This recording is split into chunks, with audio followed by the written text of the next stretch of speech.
there, and welcome to a new Shaken and Not Stirred, where I am joined always but with my amazing host, Adam. How you doing? I am doing very well tonight. How are you doing, sir? Doing pretty well. It's Thursday. Excited tomorrow's Friday, Mm-hmm. day of the work week. Got the Bears this Sunday. I'm excited about that. Excited just to relax, really, and watch some more James Bond. I've been since you have pointed this out last time on Pluto, it has been a home away from home, and my wife is now enthralled with James Bond. Everything, Really? yes, to the point where she was just watching Octopussy with me, and Roger Moore is just really cool. I mean, honestly, really cool. I'm actually getting sad that we're running to the end of his movie. You wish he could have stayed young forever and just kept playing Bond in all the movies, but wasn't the way it was. Well, this is the last one. I mean, you started to see his age a bit here, but you really see it in the View to a Kill. So Yes, you do. But let's hop right in. Let's hop right into Octopussy tonight. okay. Let's start with the where we are right before Octopussy gets off the ground here. Well, picking up from where we left off a couple weeks ago, they did For Your Eyes Only, which was done in 1981, and that got away from the absolutely crazy and insane stories they were doing before that with like The Spy Who Loved Me and Moonraker. Just very outlandish, diabolical scenarios, from the villains, between world domination and nuclear holocaust and starting a new race of people on Earth after destroying them all from space, things of that nature. So For Your Eyes Only took a different turn and turned, Roger Moore into a little bit of a grittier James Bond. And it was well received, but they kind of went back on it with this one. This one is crazy like Moonraker and Spy Who Loved Me, but it's crazy in a different way. So the story is not quite as outlandish. It involves the plot, the villainous plot's kind of difficult to keep up with in this movie, especially if you're first watching it. It involves jewelry smuggling, and then turns into something about that involves like a dirty atomic bomb that's going to pave the way for the USSR to sweep its way through Europe and kind of destroy NATO. So starts with jewelry smuggling, and then once the jewelry smuggling kind of gets into that, it's kind of gets a little crazy. But this is a very I consider this is one of my favorite Bond movies is to watch in general. I don't consider it like, oh my god, this is a great film like a lot of Roger Moore Bond movies, but it's very, I like to distinguish, it's a very comfortable Bond movie to watch. Every time I watch it, I'm like, oh sweet, Octopussy's on. I'm gonna watch, chill and watch this, and I always enjoy it no matter what. It's a very take it for what it is movie. It's got a lot of cool parts in it. Roger Moore is just as good in this film as he is in any other one, and you get a lot of fun quips from him. You get some ridiculous gadgets. Like I said, besides basically the plot, which can be a little convoluted at times, it's a pretty fun movie. You said you just watched it recently, Yeah. and it's not your first viewing, right? You've seen it before. No. Yeah. So did you feel any differently about it this time than you did when you first watched it? I feel exactly how you described it. It's awesome. It's comfortable. It's a good time. I don't know why I do this, and it's pretty much how I got my wife to watch these awesome Roger Moore ones. Is I was like, they're very like I like the roadhouse-ness in it. Like there's some very like it's supposed to be serious, but you could smile. Like there's certain scenes as we talk about it more here. I don't want to give them away now, but you can see where they were going with it, and it's fun. It's a lot of fun. Yeah. So there were people that were critical of Fear Eyes Only, and they thought they liked what Roger Moore was doing kind of before that because it worked for him. So they kind of went back with it. But the big catalyst in bringing this together was there was another Bond movie being made in 1983, Mm. and it was not by United Artists. So Kevin McClory, who owned the rights to Spectre and the names that go along with like Blofeld and such, was trying to produce a movie himself, and it came out the same year, starring a familiar face. Mm. And that familiar face was Roger Moore's predecessor and Lazenby's predecessor to Sean Connery. So this movie, the fact that Never Say Never Again, which is a movie that Connery would be in 1983, pretty much had direct effect on this, because this is the reason why Roger Moore probably came back for this one. They really begged him to come back for this because they thought that was probably the only way they could compete with the Sean Connery James Bond film. Now, if anybody who's watching this has seen Never Say Never Again, it's not part of the. They should know it's not part of the actual Bond canon. Yeah, Okay. Bond canon. But since Sean Connery's in it, it was kind of a big deal at that time. So they had Roger Moore come back and basically say, "Hey, we'll do whatever, bring you back for this one." He wasn't opposed to it, but he wasn't. After Moonraker, he wasn't really signed to. He was doing it picture by picture. He wasn't signed to a specific deal to where he had to make so many pictures, like James Bond pictures. Mm. And this is also the first time that. So United Artists and MGM merged at this time. So this is the first movie you kind of see that come together, and you can see in the opening credits, you see the MG, like basically the lion logo and United Artists. So they decided, what our best chance of competing with Connery is, let's bring Roger Moore back. Let's bring back what works with Roger Moore, which is kind of what the Spy Love Me and Moonraker did the best. So they kind of went back from, basically being grittier to let's be silly again. Mm. But I mean, it's not, like I said, not quite as outlandish and silly, but it's silly. Mm. And so this movie was released before Never Say Never Again, and it was much more successful. So they got what they wanted out of it. And if Roger Moore didn't come back for this film, he probably doesn't come back for View to a Kill either. Now, people can argue whether or not he should have been involved in View to a Kill, because that time he was 58 and really looking his age. But either way, if Connery doesn't come back and make this movie, Roger Moore's probably not there for Octopussy. He's probably not. I'm sure certainly wouldn't be there for View to a Kill. So that's kind of basically where we're at with this. So the story of Octopussy, though, it's kind of off. It's off Ian Fleming's short story. It's called Property of a Lady. And A Property of a Lady, you do see in the film when they're looking through an auction book about a Fabergé egg, which comes into play with the whole jewelry smuggling. So you see right here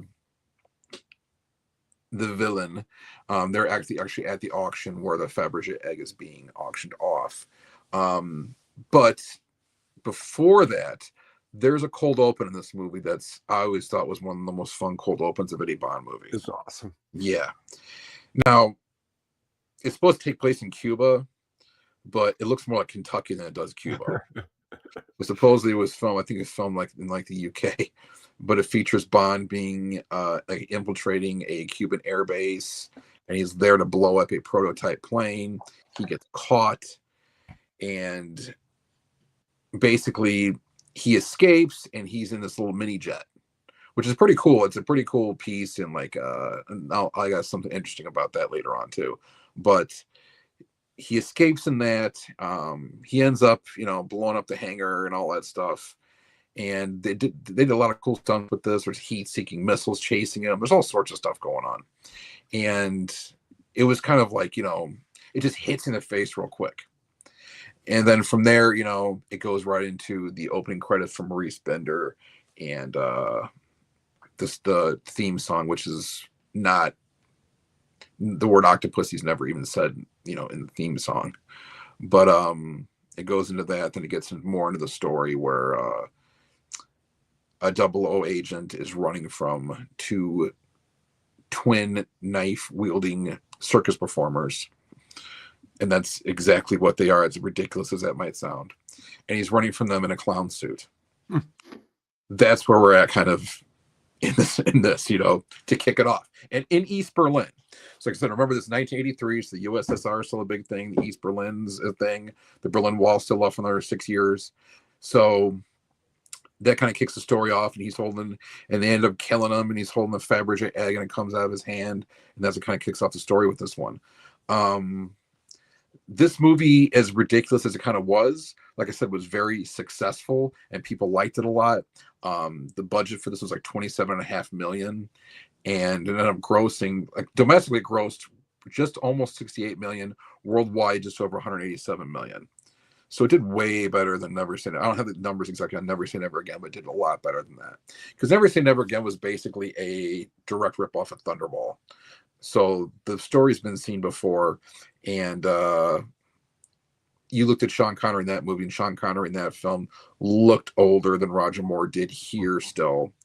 So and he kind of they meant him to look older, but still, I don't think fans took to it as well as Kevin McClory or, you know, as the writers for Never Say Never Again hoped they would. So basically, Roger Moore wins again. And yeah, like I said, last episode, he killed Blofeld in 10 minutes, where Connery had 5 or 6 movies to kill him and couldn't do it. And now he's out doing it at the box office. This is no slight on Sean Connery. I love Sean Connery. I'm just giving him shit because you know, I lean Roger Moore. But yeah, so it was, you know, it's kind of, like I said, a convoluted story. But there's some cool, you know, Peter Lamont is the production designer in this film. Ken Adam, like I said, last episode, left after Moonraker. And Peter Lamont is he's better at using kind of locations as set pieces rather than building elaborate set pieces, with the exception of maybe one of them in this movie, which I'll talk about in a few minutes. And then, like I said, Maurice Binder did the opening. And I think visually, like, I don't know why, maybe I'm nuts, but this is kind of one of my favorite visual Bond openings, like during the title credits scene. That was cool. And, yeah, it was cool. And I do like the song that went with it. We'll get into that in the music a little bit. A lot of people didn't, but I kind of understand why they went the way they did. It's pretty obvious, actually. But so overall, this movie was a success, and Bond was still in a great place. Let's get into the characters, the main characters in this one. Yes. You do have the general troupe that comes in. You have Roger Moore, you know, Ezra James Bond. Obviously, you have Lois Maxwell back as Moneypenny, although there is someone else in this, because there's a girl who's, I think her name was Miss was like Smallbone or something, because they were looking kind of for a replacement for her in a way, because they weren't sure Roger Moore was going to come back, or Lois Maxwell for that reason. They're probably going to bring either of them back, so they were going to have these people in the, you know, her in the movie, just in case, to like take over for Moneypenny, like in case she didn't come back. Oh. But this is the only appearance that girl made, and she's much younger than Lois Maxwell is, and Moneypenny kind of makes little comments about that as Bond gives her one flower, then gives the Smallbone all the other ones. And of course, this girl is all about Bond and is in love with him, even though she's probably in her 20s or whatever. But you know, it's Roger Moore who wouldn't be. So anyway, the cast in this one, besides them, we do have Robert Brown playing M for the first time. He wasn't in. There was no M in the last movie because Bernard Lee did pass away during the filming of that movie. So there basically was no M.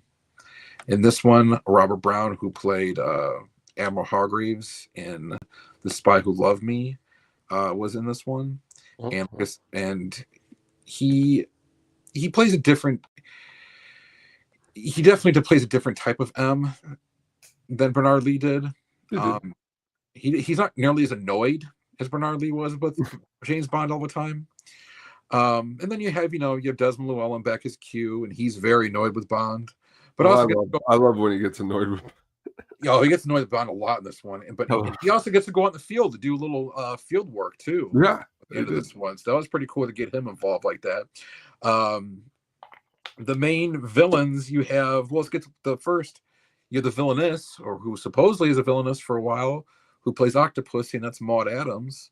And she returned to the Bond franchise. She was originally in The Man with the Golden Gun, playing a completely different character, but they brought her back for this after they tried to get Faye Dunaway to do it initially.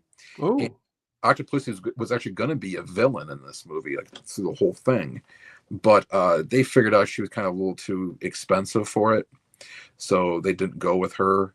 And but not only her, but Barbara Carrera turned down the role as well. Now, Barbara Carrera ends up being in Never Say Never Again with Sean Connery, and that is why she turned down this role, is oh, because she wanted to star in a movie with Sean Connery.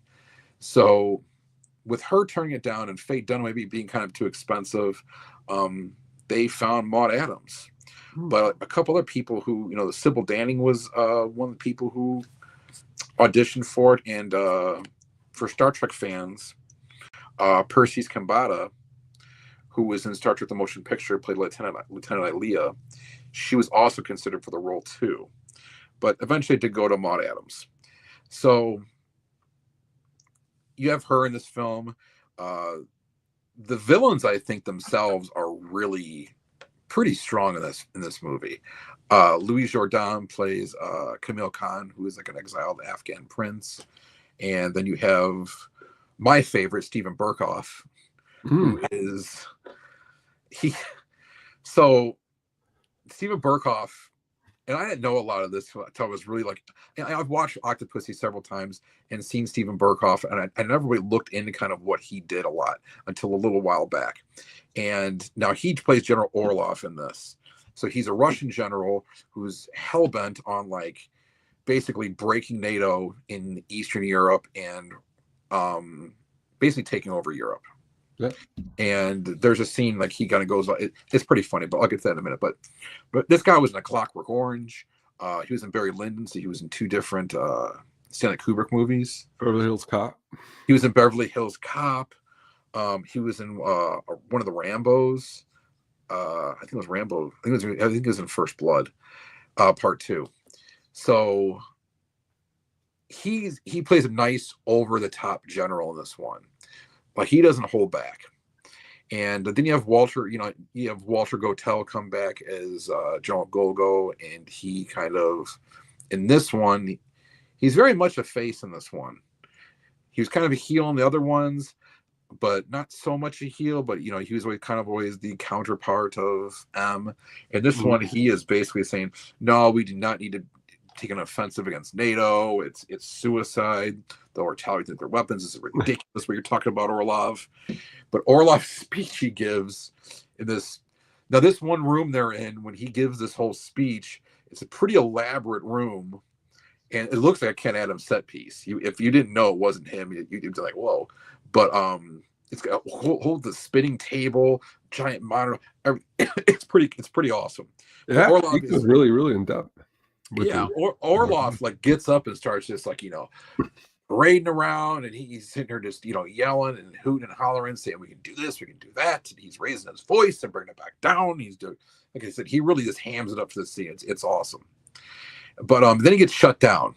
So when he gets shut down by the premiere, he kind of sits in his seat. It's very much like George C. Scott in Doctor Strangelove. The same type of scene in the war room. He slumps down his chair and he just kind of like folds his arms and pouts like this before someone comes and gives him a note, and just he has to like take off, whatever.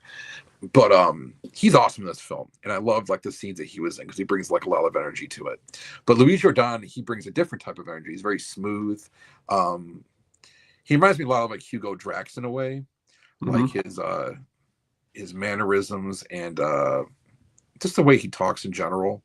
Yeah, I was familiar with him in Swamp Thing, early '80s movie. He's the bad guy in those movies, and it's cool that he's the bad guy in this one because, as you said, he's very smooth, Very He's smooth. very smooth, very sinister. He was also in the VIPs with Elizabeth Taylor, Richard Burton back in the 60s. So he was a pretty accomplished actor, and he was a good choice, I think, to play this particular role. Christina Wayborn was also kind of his sidekick, and you showed her earlier with him. And also, she also worked with Octopussy in this movie. So, but she was a Swedish actress, just like Maud Adams. So, just like the Man with the Golden Gun, we had Britt Eklund and Maud Adams, two Swedish actresses.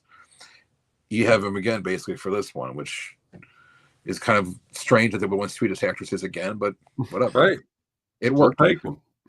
But but yeah, so most of this movie takes place, like I said, there's some scenes like basically East Berlin. A lot of it's filmed in the UK. Most of it's filmed in India, and with it being in India, they need some Indian actors. So Kabir Bedi was kind of the henchman in this one for Louis Jordan. He's a big time actor in India. We don't know him much from here, and if you look at his filmography, there's probably not much in there or anything in there you probably recognize. But I guess these are like really big movies in India, and he was a big deal. So him being in a Bond film was like a big deal for them. Like people in India, I think they drew a lot of money from that country, I not just filming there, but the fact that this guy was actually in the film. bet. So he doesn't really get many lines. He hardly gets any lines. He's just an intimidating guy. You see him crush dice in his hand, one part, very much like Odd Job, where he crushes a golf ball. So, but he's like that. He's like Odd Job, Jaws. I mean, he's a guy, who doesn't speak very much, but he's very physically imposing and intimidating. But and then I like the showdown with him at the end. yes, that's like I said, we were discussing, like that's like a Tom Cruise Mission Impossible scene well before Mission Impossible ever even was a thing in the theaters. That obviously was a show, but anyway. So then you have besides Christina Wayborn, you had a guy named Vijay Amritraj. I think I'm pronouncing his name right, Amritraj, and he is basically Bond's sidekick in this movie. And he was actually, Albert Broccoli met him at Wimbledon because this guy was a tennis player, like a real good tennis player, legit tennis player. And he met him at Wimbledon. He had aspirations to be an actor, and he got cast in this movie. He's from his Indian descent, so it's like, hey, this is perfect. So he played. His name is Vijay, and his name in the movie is Vijay. So that was easy. And so all these scenes in India, Vijay's kind of with Bond. Vijay's kind of a good sidekick, has a lot of lines, is very involved. But like most Bond allies, they end up, meeting their fate during the movie at some point. The only thing that annoyed me about Vijay was the fact that he smiled so damn much. The dude's always smiling and laughing, and it almost got annoying at certain points. But he was all right though. He was also the only other thing I've ever seen this guy in. He was in a brief portion of Star Trek 4, where he played a captain reporting to space, talk about their power being drained by the space probe. So between him and Perseus Kambata, you had two people with Star Trek ties. I'll get to the Star Wars ties later on because, of course, there's more of those. There always seem to be a stupid question. I was going to wait to ask you, but I got some really some a little Indiana Jones vibes in this movie. A little bit, just a little bit. And what I mean by that, in a positive way, like James Bond, the way you have explained to me how, like, with Moonraker, they were doing the Star Wars, like they don't steal from it. They're inspired by it. So they take it into the story and make it, it's kind of like like if Led Zeppelin did a song with reggae, it's Led Zeppelin, but they're doing a song to try something different. I like that James Bond always did that. Yeah, so they do things that fit in with their times. So they know ahead of time and say, hey, this is what is popular right now, so we're gonna go with this. You can fast forward to Casino Royale in 2000, when Daniel Craig did that, and that was 2006. That was when Texas Hold'em was big and the World Series of Poker was a big thing. So in the original Casino Royale, they're playing like Baccarat or whatever. They're playing Baccarat's no, like no one plays that. And you ask anybody how to play, they're like, I don't know how to play that. So they went with Texas Hold'em because it was a big deal at the time. And it's easy to film scenes with Texas Hold'em. And there are a lot of movies that came out around that time that kind of, well, I shouldn't say a lot, but a couple of them. Yeah. Like Rounders is one of them, So they're playing off that what's popular at the time. I like that. Yeah. So they kind of, and it helps a franchise. That's how it's something like this is very flexible. You can change, you can take from stories like Ian Fleming's novels, but insert these types of things in there to keep it fresh and keep it popular with what is popular in the time period they are in. So that's kind of what they did here. So you do bring up a valid point with that, because I shouldn't say they're guilty of doing it, because it sounds like they're ripping something off, but they're really not. They're just going along with it. Indiana Jones, Raiders of the Lost Ark came out in 1981. That was being filmed, right around the same time that Free Rise Only was. So this is the first opportunity they had to play off of something like that, like the jungle chase and things of that nature, and the snakes, and so they did. I'm sure there's nothing concrete what about makes it. them better than most is that, like, with take Star Wars, there's a lot of bad sequels. Honestly, there isn't any of these movies that I can actually tell you is bad. Like, it's unwatchable bad. Honestly, I have never actually watched the Sean Connery movie that you speak of tonight, because it's very hard to find now. It's a very hard one to locate and watch. But all these other ones, I mean, I enjoy them to some effect in some way. Yeah, are they level, like you said? Like, is one of them not as good as the other one? Yes, but are they unwatchable? No, I don't think There's only one to me that I don't like watching. But if a theater was rented and you got to watch it for free tonight, you'd sit and watch it. I know you would. I probably wouldn't. I saw that because you know why? I saw that movie in a theater in Bloomington, and I was so let down by it. It made me angry immediately. But my point is that I could imagine that even if it was just me and you in a theater, then we could talk about the bad parts that you hate, and we could really dig deep into it.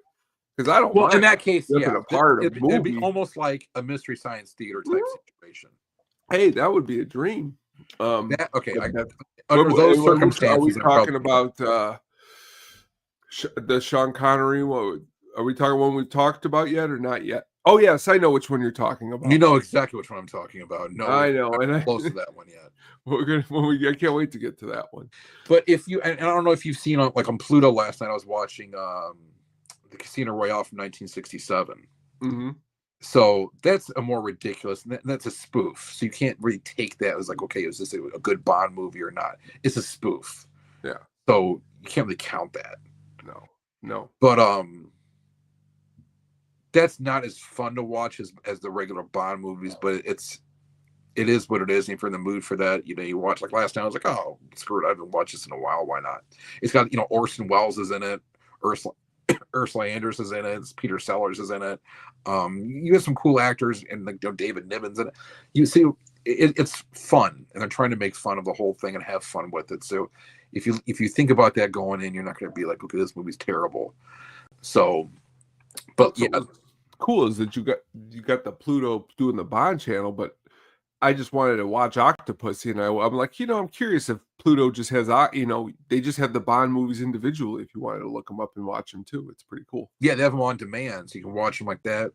And this is maybe it's not the first time. I think last time they did too, but they're playing all the Craig ones this time, except for Spectre. I don't know why they're skipping Spectre. Yeah, Skyfall was on last night. Yeah, so they'll play them in order. So they played, obviously they played Casino Royale, Quantum of Solace, Skyfall, but then they skip Spectre and go to No Time to Die for some reason. So, but the last time they did this, I think it's probably when No Time to Die came out, or I think right around then is the last time they did a month like this for just the Bond movies, which says it's been a while, and I've been almost like depressed, and then it's a little extreme, obviously, but that they haven't done that on Pluto in forever. And I'm sure when this month is done, they'll probably go back to not doing it. But either way, this next section is probably where we may disagree. I think they could have went better with a better opening song. They probably could have. Not that it's bad. I'm a sucker for these types of songs in Bond movies. It was the last movie was this type of song. I like when they go back and forth. But then again, A View to Kill is it's not this song. So no, so you're right. I guess they got two, and they haven't really used a lot of songs like this. Well, no, think about this. So they haven't really had a banger since like The Man with the Golden Gun. No, you're right. That was kind of, so that's 1, 2. So 3 films since has kind of been like basically love songs. Yeah. Moonraker is, well, yeah, it's kind of like that. But I mean, like, it's basically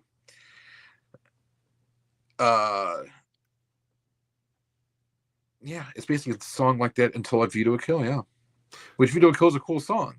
It is. But like, I don't know, I'm a sucker for this type of song though. Like it's really, oh yeah. I mean, it's not like if you played it, I'd be like, turn this off. It's just. But let me explain this for them. So Albert Broccoli, there was a song, and I forgot. God, it's life me. I can't remember who wrote this, but there was someone wrote a theme for this, but it was like really filthy. It really played in the whole Octopussy thing. And then he reads it. He's like, I don't even know what this even is. I'm like, dude, you know exactly what this is. You don't know what this. You're not going to use it.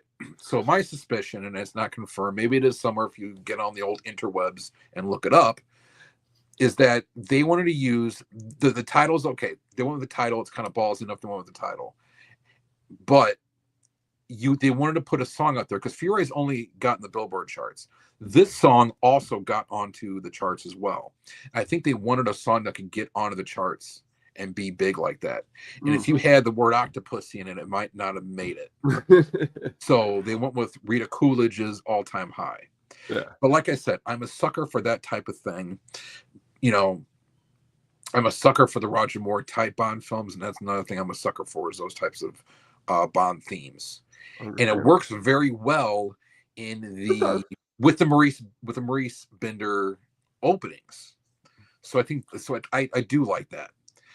But but the thing is, I can completely understand how someone else would not like it so much or want to go a different way. Well, it's just again like, but I gotta give you kudos because you defend the point to why it does work for it, and it does work. I think just because you're looking for, as you said, someone, something maybe. I don't want to say more salt. I'm not saying the song isn't sultriest, but like you're looking for something a little bit more, sexy even. Yeah, that's the way to put it. A sultry song.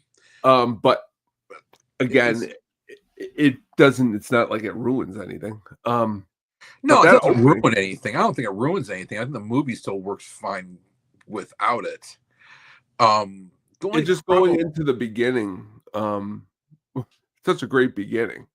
You know what I mean? It is weird how it goes. Like you do that cold open, and then he's in the plane, and he gives the whole filler up line. Then it goes into that song. You're like, you didn't expect to hear that song.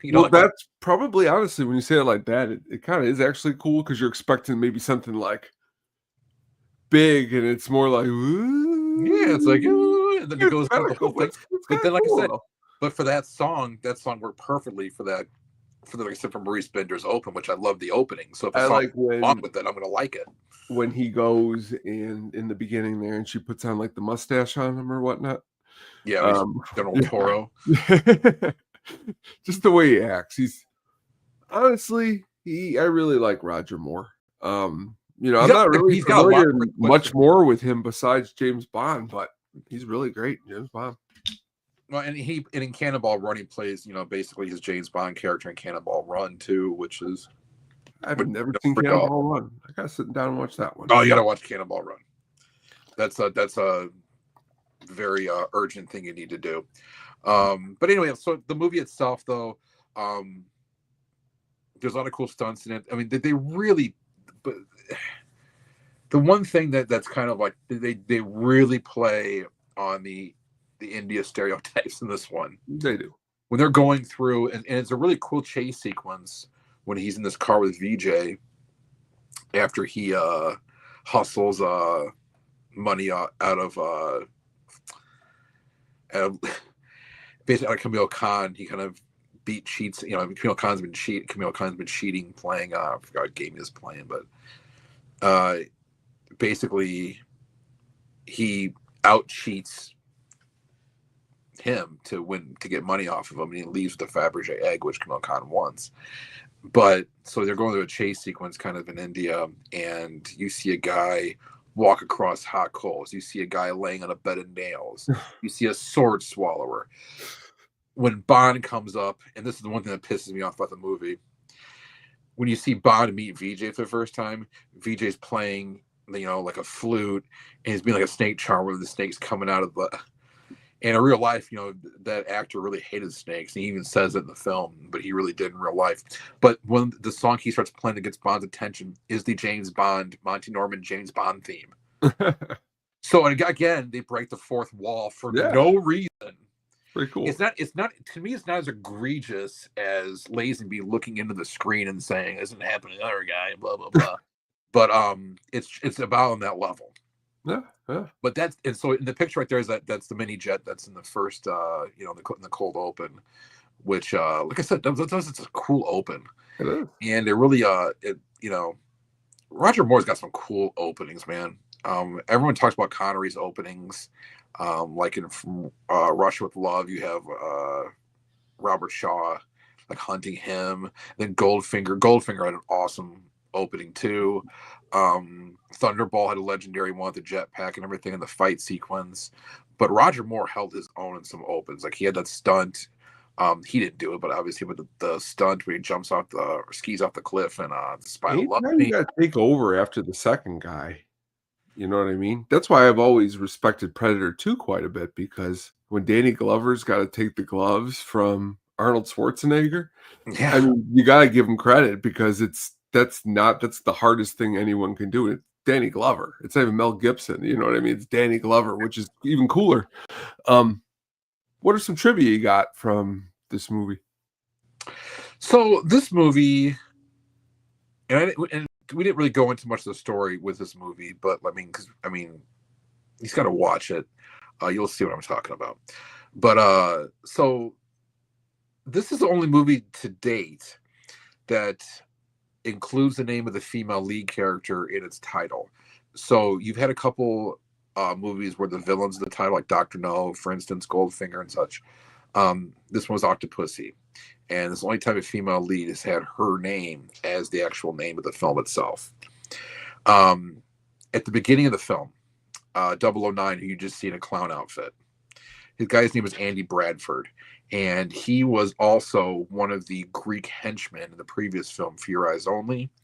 And he was also a bartender in Max Calba's bar in The Spy Who Loved Me. So he played a couple bit parts in previous Bond films, Roger Moore Bond films as well. Maud Adams and Christina Wayborn, years on down the line, this is about, it was probably about the late 90s. Maud Adams and Christina Wayborn actually appeared in the same episode of That 70s Show. Oh, that's pretty cool. And then it's kind of funny because in that same episode, Barbara Carrera, who was going to play Octopussy, who ended up being in Never Say Never Again, was also in that episode. So all three of them got to be in that exact episode later on. Yeah. So in one scene, the scene I was talking about with the nice elaborate set piece with a turning table where the Soviet, basically the Soviet high command is discussing whatever they're discussing, and Orlov goes into his monologue about, destroying NATO and all that stuff. The Soviet chairman was played by a guy named Paul Hardwick. Now, Paul Hardwick was he looked just like Dan Hedaya for one thing. But if you watch it again, you'll look at him like, holy shit, that might be Dan Hedaya, but it's not. Anyway, but he's playing the Soviet leader, the premier at that time, Leonid Brezhnev. Now, between the time that was filmed and the time it was released, Brezhnev died. Ooh. So they were actually going to take that piece, like that scene, out of the film. But then they realized, well, this is Orlov going on about his whole plot, his motivation to do what he did. So they really couldn't remove it because it was too essential to the whole plot of the film. to push it along. You don't have that scene, it's going to be even like you're not going to know the hell what's going on. Period. For what reason? So, but it's kind of weird that like the guy they said, well, let's get a Brezhnev look-alike, and they did, and then unfortunately Brezhnev died while it was being, or after it was filmed, but before it came out. So they're like, well, crap, what do we do? So when the movie came out and you saw the Brezhnev character there, people are already like, okay, well, he's already dead. And well, they have, but either way. So part of this movie centers around a Fabergé egg by Peter Carl Fabergé. And the Fabergé, he made the basic coronation eggs for the last Tsar of Russia, Nicholas II, and for his coronation. And he made several of them, throughout the Tsar's reign. But that's what's being auctioned off during the Property of a Lady auction. And there's a fake egg, there's a real egg, and it's all part of the jewelry smuggling thing. So, but that was a real thing. Those Fabergé eggs were like a real thing that actually existed. And the actual coronation egg, though, because in this movie it's green. Mm-hmm. And if you have that photo, I sent you the photo of. Yes, I got it right here. I pull it right up. So this is from the Museum of Science and Industries display. That egg, the color's probably not the best there, but that is a green egg, and that is the egg, the prop egg that was in the film. And so you see in there, it actually has a little coronation, a little carriage in there and everything, and that's where Bond put the bug in there for the fake one. But anyway, the real coronation egg is actually yellow. And if you really want to know what it really looked like, you can watch Ocean's 11. Not Ocean's 11, I'm sorry, Ocean's 12. Ocean's 12, they have the egg in there, and the egg is actually yellow, not this color. But you see it basically in that film, and that's what it really looks like in real life. But that was a real thing made by Carl Fabergé. So it's kind of cool that they actually did mix that in. The Soviets being involved, they took something from the Tsarist era of Russia, pre-World War I, and included that in the film. So the jet, and the mini jet in the beginning of the film that we talked about a few times, which was an awesome prop, was awesome. That one right there, it's an awesome set piece. I'll also be remiss, I gotta interrupt myself here and talk about the motorized crocodile that Bond rolls up in. That was cool. That was had to mention that. And all the stuff like I love Q's gadgets in this film when they're going through his lab and everything. The door smashing the dummy. Roger Moore says smashing Q. It's a lot of great stuff in there. Sure. But I had to mention the crocodile word. Bond's float. It's ridiculous. Anyway, so the mini jet right there. There was a guy who actually built this thing. It took him like 30 years to build it. And so I think he was. There were two guys that actually flew this thing. His name was Scott Manning, and then another gentleman named Howard Cox. They were going to fly this to an air show, I think in Canada or something like that. But the plane actually, when they're flying it, when they're practicing, I guess, it crashed and it killed them. Yeah. Took them all those years to actually build that exact model, and he did. Shame. And then it's what ended up killing him in the end. Shame. Yes. And now, for something that seems to come to every week now, Star Wars tie-ins. Yes. And there's 3 of them. So when they're going through Q's lab, you see Smithers again, who was also in Fear Eyes Only. And he's played by Jeremy Bulloch, who played Boba Fett, who I've mentioned a couple times in this show now. This is his 3rd Bond film he's in. And so he was in that for a brief period. And then at the end, when they're in the circus, when Bond's disarming, when Bond, dresses up as a clown himself. That was a good part. Very hastily, I might add, putting all that makeup on in just a few minutes, but it takes like usually hours to do, but we're not going to talk about it. Anyway, so it was a crazy, crazy time. But so there's a U.S. admiral there, and then there's one of his aides. The admiral is played by Bruce Boa, who is in The Empire Strikes Back as one of the generals who orders the evacuation. That's cool. And when they're on Hoth, Well, that's that's cool. Bruce Boa. If you look at it again, you're like, oh yeah, that is him. And then there's Richard Leparmentier. Now, this guy, what's cool about this dude is he played the U.S. aide to Bruce Boa in this movie, to the admiral, and so he's only in the circus scene. But this guy was also the only guy in all of Star Wars that stood up in the Empire, that stood up to Lord Vader. He was one in the first. He's in A New Hope. He said, "Don't frighten us with your sorcerer's ways, Lord Vader." And then Vader choked him and said, his lack of faith is what was disturbing to Vader. That was the same actor who was also in Who Framed Roger Rabbit, which I think is always a very it's not talked about enough. No. He's a reporter in Superman 2. Well, so if you think about that for a minute, this guy was in, Superman 2. This guy was in Star Wars, James Bond, Roger Rabbit, smaller parts, but still pretty awesome. Pretty good. And he was also married. He was married to Sarah Douglas, who played Ursa in Superman 2 as well. Interesting. Very interesting. It's very cool. A lot of good stuff tonight. Wow, we were loaded with lots of goodies. I mean, it was a great movie. Yeah, we didn't really get into like the whole story as much, but like I said, it's a kind of a convoluted plot. You just kind of got to watch it and just go along with it.